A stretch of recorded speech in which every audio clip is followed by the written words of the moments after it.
Imaginez un instant que tout ce que vous croyez à propos de la justice et du succès soit sur le point d'être remis en question. Pourquoi certaines personnes, qui jouent de manière déloyale et franchissent des limites éthiques, semblent-elles obtenir tout ce qu'elles désirent, tandis que ceux qui agissent correctement restent à la traîne? Aujourd'hui, nous allons affronter cette question de front, pas avec des réponses faciles, mais en plongeant dans les idées de Nicolas Machiavel, dans son classique « Le Prince ». Il nous pousse à voir le monde tel qu'il est, un endroit où l'efficacité, et non la moralité, dicte les règles du succès. Les fins justifient-elles les moyens? Et surtout, quel est le prix à payer pour vivre de cette façon? Si cela a déjà éveillé quelque chose en vous, aimez cette vidéo et abonnez-vous à la chaîne. Cette discussion vous fera voir le monde d'une manière complètement différente et peut-être même mieux comprendre votre propre parcours. Prêt? Alors, allons-y ensemble. Avez-vous déjà remarqué comment, souvent, ce sont les personnes qui agissent de manière déloyale qui semblent réussir le mieux? C'est étrange, n'est-ce pas? Ceux qui manipulent, trompent ou enfreignent les règles finissent par atteindre le succès, l'argent et le pouvoir, tandis que ceux qui respectent les règles espèrent que la justice finira par triompher. Mais la vie, malheureusement, n'est pas aussi simple que nous le souhaiterions. L'idée selon laquelle le bien triomphe toujours semble mieux fonctionner dans les films que dans la réalité. C'est frustrant, je sais. On grandit avec cette notion que les bons sont récompensés et les méchants punis. Mais, en regardant autour de nous, ce que nous voyons, c'est souvent le contraire. Cela donne même l'impression qu'il existe une sorte de règle invisible favorisant ceux qui n'ont pas peur de dépasser les limites morales. Aussi inconfortable que cela puisse être, essayer de comprendre cette logique peut nous aider à voir le monde plus clairement. Pour cela, intéressons-nous à un classique qui continue de faire parler de lui, Le Prince de Nicolas Machiavel. Machiavel, voilà un homme souvent mal compris. Beaucoup pensent qu'il était un défenseur du mal, mais détrompez-vous. Ce qu'il a fait, c'est étudier le monde tel qu'il est, et non tel que nous voudrions qu'il soit. Sa grande idée? Il était obsédé par l'efficacité. Pour Machiavel, lorsqu'il s'agit de pouvoir, rester enfermé dans des notions traditionnelles de moralité peut être un obstacle. Il voyait le monde comme une arène où, pour être efficace, on ne peut pas se permettre d'être seulement vertueux. D'où l'une de ses idées les plus controversées: les fins justifient les moyens. En d'autres termes, atteindre de grands objectifs, qu'il s'agisse de conserver le pouvoir, de conquérir un territoire ou de mener une carrière brillante, peut nécessiter des méthodes qui ne sont pas toujours, disons, élégantes. Mais attention, ce n'est pas que Machiavel glorifiait la méchanceté. Il a simplement eu le courage de dire tout haut une vérité inconfortable. Ceux qui ont moins de contraintes morales peuvent agir plus rapidement et efficacement. Et cela fait sens, n'est-ce pas? Alors que les personnes éthiques et sensibles sont paralysées par la peur de blesser quelqu'un ou par la culpabilité, ceux qui n'ont pas ce genre de préoccupation avancent, froids et calculateurs. Pour eux, le monde est comme un échiquier, et chaque mouvement est une opportunité de gravir les échelons. Cette manière de voir les choses, aussi sombre soit-elle, explique beaucoup de dynamiques de pouvoir et de comportement humain. Et, que cela nous plaise ou non, comprendre cela peut nous aider à mieux gérer les réalités de la vie. Avez-vous remarqué qu'il y a des gens qui ne perdent tout simplement pas de temps à réfléchir aux conséquences de leurs actes? Ils agissent, point final. Ils ne se soucient pas d'être aimés ou approuvés. Ce qui compte pour eux, c'est de réussir. Machiavel, dans son classique « Le Prince », l'a bien précisé. Pour être un leader efficace, il n'est pas essentiel d'être aimé, mais il est crucial d'être craint. Réfléchissez avec moi. L'amour est fragile, instable, car il dépend de ce que les autres ressentent pour vous. Mais la peur, ça, vous pouvez la contrôler. Il suffit de regarder autour de vous, que ce soit en politique, dans le monde des affaires ou même dans notre quotidien, vous remarquerez que beaucoup de gens prospèrent précisément parce qu'ils n'hésitent pas à franchir des limites que beaucoup considéreraient inacceptables. Manipuler, tromper, exploiter. Pour ces personnes, la morale traditionnelle n'est pas un obstacle. Et c'est cette liberté qui les rend impitoyablement efficaces. Mais une question importante se pose. Cette stratégie est-elle durable? Et plus encore, le prix en vaut-il la peine?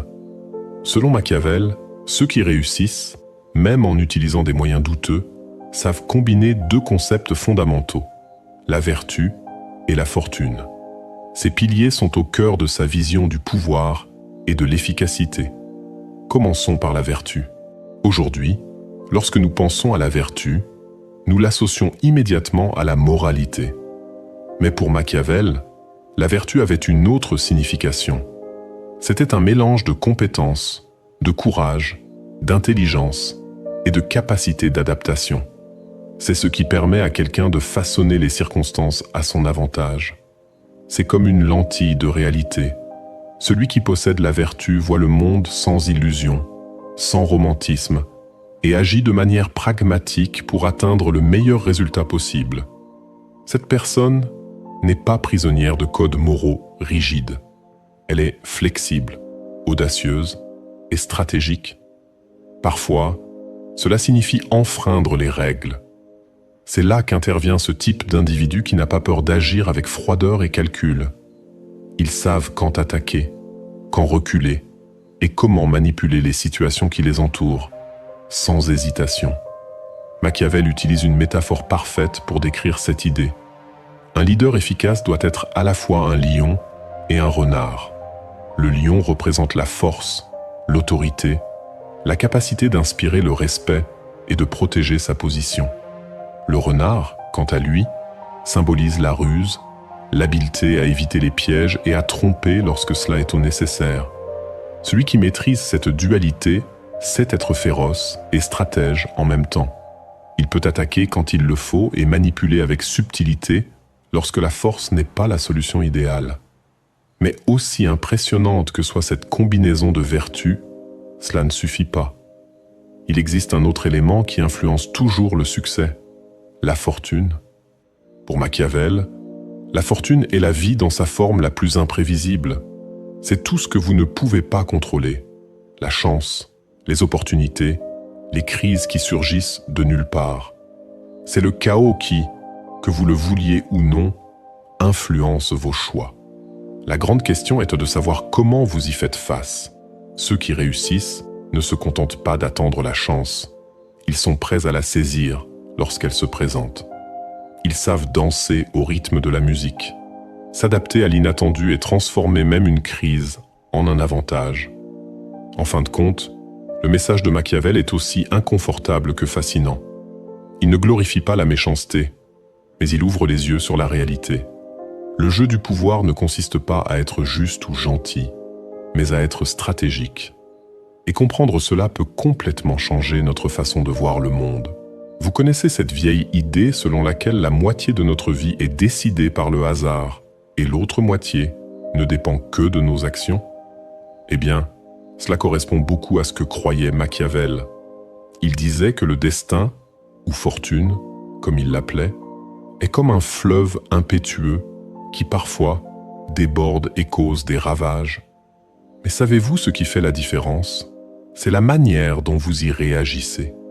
Inutile d'essayer de contrôler l'eau. Le secret réside dans l'utilisation de sa force à votre avantage. Et c'est là qu'intervient la fameuse vertu. Mais attention, nous ne parlons pas de vertu au sens moral, comme être gentil ou juste. Ici, il s'agit de courage, d'ingéniosité et de cette capacité à faire ce qu'il faut, même si ce n'est pas beau. Les personnes sans scrupules, celles qui ne s'encombrent pas de dilemmes moraux, sont souvent celles qui prennent de l'avance. Elles ne perdent pas de temps à réfléchir aux conséquences ou à ce que les autres diront. Quand la fortune leur offre une opportunité, elles la saisissent sans hésiter. Pendant ce temps, ceux qui sont plus éthiques réfléchissent, hésitent et laissent parfois passer leur chance. Imaginez qu'une tempête arrive et que le fleuve est sur le point d'inonder tout. La personne dotée de vertu ne reste pas immobile à regarder ou à se plaindre. Elle construit des canaux, détourne le courant et transforme le chaos en quelque chose d'utile. Cette combinaison d'audace et de stratégie est ce qui distingue ceux qui prospèrent de ceux qui se laissent emporter par la rivière. Pour Machiavel, la fortune est la vie dans sa forme la plus imprévisible. C'est tout ce que vous ne pouvez pas contrôler. La chance, les opportunités, les crises qui surgissent de nulle part. C'est le chaos qui, que vous le vouliez ou non, influence vos choix. La grande question est de savoir comment vous y faites face. Ceux qui réussissent ne se contentent pas d'attendre la chance. Ils sont prêts à la saisir lorsqu'elle se présente. Ils savent danser au rythme de la musique, s'adapter à l'inattendu et transformer même une crise en un avantage. En fin de compte, le message de Machiavel est aussi inconfortable que fascinant. Il ne glorifie pas la méchanceté, mais il ouvre les yeux sur la réalité. Le jeu du pouvoir ne consiste pas à être juste ou gentil, mais à être stratégique. Et comprendre cela peut complètement changer notre façon de voir le monde. Mais il y a un hic. La fortune est traîtresse. Un jour, elle vous porte au sommet, et le lendemain, elle vous laisse à terre. Machiavel lui-même disait que se fier uniquement à elle est une folie. Le véritable atout réside dans la capacité à gérer les hauts et les bas, en mélangeant habileté et adaptation. Et bien sûr, du courage. Parce qu'au bout du compte, le destin sourit à ceux qui osent prendre des risques. Parlons maintenant d'un détail important, les émotions. Vous connaissez ces personnes qui gardent la tête froide alors que tout le monde perd son sang-froid.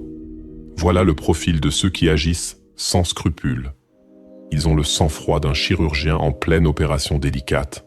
Chaque geste est calculé, sans trembler, ni se laisser dominer par l'émotion. Mais ici, au lieu de sauver des vies, ils utilisent cette compétence pour manipuler, détruire ou simplement modeler le monde à leur avantage. Pendant que la plupart d'entre nous hésitent, réfléchissent aux conséquences, ressentent de la culpabilité ou du remords, ces personnes agissent. Pour elles, le monde est une grande arène où seuls les forts et les rapides l'emportent. Et si mentir, manipuler ou sacrifier quelqu'un est nécessaire, elles le font sans ciller. La culpabilité et le regret ne sont pas des obstacles. En réalité, ils n'entrent même pas dans l'équation. Un autre atout de ces personnes est leur talent inégalé pour manipuler les autres. Elles sont comme des maîtres du poker, avec des expressions impassibles, toujours un coup d'avance. Pendant que tout le monde tente de comprendre leurs intentions, elles façonnent déjà le jeu, exploitant les émotions des autres pour s'assurer que le résultat leur soit favorable. Cette maîtrise émotionnelle les rend incroyablement efficaces, mais crée aussi un problème, des ennemis. Et, tôt ou tard, ces ennemis peuvent s'unir pour les renverser. Machiavel l'a clairement dit, un leader peut être craint, mais ne doit pas être haï. La haine est comme des sables mouvants. Au début, tout semble stable, mais avec le temps, l'effondrement devient inévitable. L'histoire regorge d'exemples. Des tyrans qui sont tombés après des années d'oppression, ou des entrepreneurs puissants qui ont vu leurs empires s'écrouler lorsque leurs mensonges ont été dévoilés. Le succès basé sur la malice peut durer un temps, mais les fissures finissent par apparaître, et tout s'effondre. Et il y a encore un point, vivre sans empathie, uniquement focalisé sur le pouvoir, à un coût élevé. Les relations authentiques, la paix intérieure, un sentiment de but dans la vie, tout cela devient inaccessible. Peu importe à quel point ces personnes atteignent le succès, ils restent vides, sans signification. À la fin, les victoires qui semblaient glorieuses finissent par peser plus lourd que les défaites, laissant derrière elles un vide impossible à combler. Alors, voici une réflexion. Jusqu'où vaut-il la peine de jouer à ce jeu ? Car même pour ceux qui maîtrisent le chaos et la fortune, l'addition finit toujours par arriver. Et lorsqu'elle arrive, elle est impitoyable. Le pouvoir peut sembler un trophée irrésistible, mais en réalité, il peut devenir un piège dangereux, surtout lorsqu'il s'acquiert isolément. Quand la peur remplace la confiance et que la flatterie ne devient qu'un intérêt personnel, les alliés disparaissent sans prévenir. Et soyons honnêtes, qui voudrait défendre quelqu'un qui ne se soucie que de lui-même? Ce type de succès, obtenu par la manipulation ou l'insensibilité, s'accompagne d'un coût élevé. La paranoïa. Qui complote contre moi? Qui veut me prendre ce que j'ai acquis? Quand mes mensonges seront-ils dévoilés? Voilà la réalité de ceux qui gravissent les sommets en écrasant les autres. Plus ces personnes atteignent de succès, plus leur position devient solitaire et instable. Les relations deviennent vides, fondées sur l'intérêt, et maintenir le contrôle devient une bataille constante et épuisante. Il suffit de jeter un œil à l'histoire de grandes figures, qu'il s'agisse de dictateurs invincibles ou de chefs d'entreprise charismatiques, ont chuté bruyamment. Au départ, elles semblaient intouchables. Mais une erreur, une trahison ou même une crise inévitable a suffi à tout faire s'effondrer. Le pouvoir qui paraissait solide s'est révélé aussi fragile qu'un château de cartes, impressionnant à première vue, mais facile à renverser. Et Machiavel le savait. Il avertissait que la chance, ou la fortuna, comme il l'appelait, est instable. Aujourd'hui, elle peut être de votre côté, mais demain, elle peut retourner le jeu contre vous. Ceux qui ne comptent que sur elle sont voués à tomber, car le destin est imprévisible, et le pouvoir fondé sur la peur et la manipulation ne dure jamais. Cela nous amène à une réflexion importante. Qu'est-ce que cela signifie réellement? Prospérer. Accumuler richesse, pouvoir et accomplissement peut sembler être le summum du succès, mais à quel prix? Les personnes qui construisent leur vie sur la peur et la manipulation se retrouvent souvent isolées, méfiantes et, au fond, insatisfaites. Il n'y a pas de connexion authentique, pas de paix intérieure. Il n'y a qu'une lutte incessante pour protéger quelque chose qui, en fin de compte, n'apporte pas de bonheur véritable. Imaginez vivre dans un manoir étincelant, rempli de luxe, mais savoir que sa structure est pleine de fissures. Cela semble beau de loin, mais il suffit d'un petit choc pour que tout s'effondre. Voilà le portrait d'une vie bâtie sans éthique, sans valeur. Elle peut paraître grandiose, mais elle est fondamentalement instable. Et il y a quelque chose que ni l'argent, ni le pouvoir, ni le statut ne peuvent acheter. Un véritable sens à la vie. Ceux qui passent leur existence à manipuler les autres le savent très bien. Ils connaissent les règles du jeu, puisqu'ils les ont créées. Mais à la fin de la journée, que reste-t-il? La paranoïa, la peur de tout perdre, et ce sentiment de vide. Peu importe combien ils accumulent, cela ne semble jamais suffisant. Alors, la question centrale est la suivante. Qu'est-ce que cela signifie vraiment de prospérer? Est-ce que le succès se résume à accumuler toujours plus de choses, plus de reconnaissance? Ou bien est-ce vivre une vie qui a du sens? Car au final, le temps finit par présenter son addition. Et lorsque nous regarderons en arrière, qu'est-ce qui comptera le plus? Les succès matériels que nous avons accumulés ou les personnes que nous avons touchées, l'héritage que nous avons laissé? Machiavel, avec toute sa froideur stratégique, nous a enseigné que l'efficacité exige parfois des sacrifices, mais il nous a également laissé une leçon que beaucoup oublient. L'équilibre est essentiel. Oui, la force et la ruse peuvent vous mener loin, mais sans des valeurs solides, toute victoire sera vide de sens. Le véritable succès ne se mesure pas au compte en banque ni aux applaudissements, mais à la paix intérieure, aux relations authentiques et au but que nous trouvons dans la vie. Alors, je vous pose la question. À quoi bon gagner le monde si en chemin, vous perdez votre âme? Rappelez-vous, la connaissance est la clé de la liberté. Et vous pouvez compter sur moi pour vous accompagner dans ce voyage. Vous êtes arrivés jusqu'ici, et cela en dit déjà long sur vous. Tout le monde n'a pas le courage d'affronter des vérités inconfortables, de remettre en question ce qui semble évident et de chercher des réponses aux questions les plus complexes. Mais vous l'avez fait. Et savez-vous ce qui est encore plus incroyable?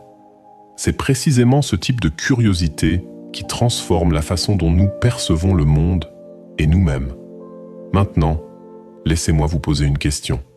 Combien de fois vous êtes-vous arrêté pour réfléchir à ce qui définit réellement le succès? Et si les réponses que vous avez trouvées jusqu'à présent n'étaient qu'un début? Ici, sur cette chaîne, chaque vidéo est comme une pièce d'un puzzle qui aide à décrypter les dynamiques de la vie. Alors, si cette discussion a éveillé quelque chose en vous, laissez un like et abonnez-vous dès maintenant. Ainsi, vous ne manquerez aucun des prochains pas de ce voyage. Et avant que vous ne partiez, il y a quelque chose de spécial qui vous attend. La prochaine vidéo approfondira encore davantage ces réflexions et apportera de nouvelles perspectives qui pourraient complètement transformer votre façon de penser. Ne laissez pas votre esprit se refroidir maintenant. Cliquez sur cette vidéo avant que votre curiosité ne s'échappe. Dans 5 secondes, nous nous retrouvons là-bas, et je vous le promets, cela en vaudra la peine. Merci d'être ici et de partager cette quête avec moi. Je vous retrouve tout de suite pour la prochaine étape de ce voyage.